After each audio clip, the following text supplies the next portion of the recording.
బలపరిచి నడిపించడానికి శరీరంలో ఉన్నటువంటి శరీర కార్యముల్ని ఆత్మీయంగా బలపరిచి నడిపించడానికి వాక్యము వెలుగే. కానీ నీ ఆత్మకు వెలుగు ఏంటో తెలుసా? ఆజ్ఞ. తండ్రికి మహిమ కలుగునుగాక. నీ ఆత్మకు దీపం ఏంటి? ఆజ్ఞ.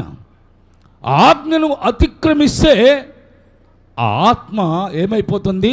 కృంగిపోతుంది. ఆత్మ బలహీనమైపోతుంది. ఆత్మ బలము లేనిదిగా మార్చబడిపోతుంది. ఆత్మ శక్తిహీనమైపోతుంది. అందుకనే ఏం చేయాలి?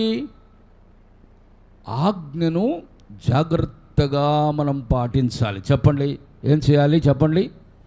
ఆజ్ఞను జాగ్రత్తగా పాటించాలి. తండ్రి మనకు అనేక ఆజ్ఞలు ఇస్తాడు. పరిశుద్ధ గ్రంథంలో ఉన్నది 613 ఆజ్ఞలు. ఎన్ని ఆజ్ఞలు చెప్పండి? 613 ఆజ్ఞలు.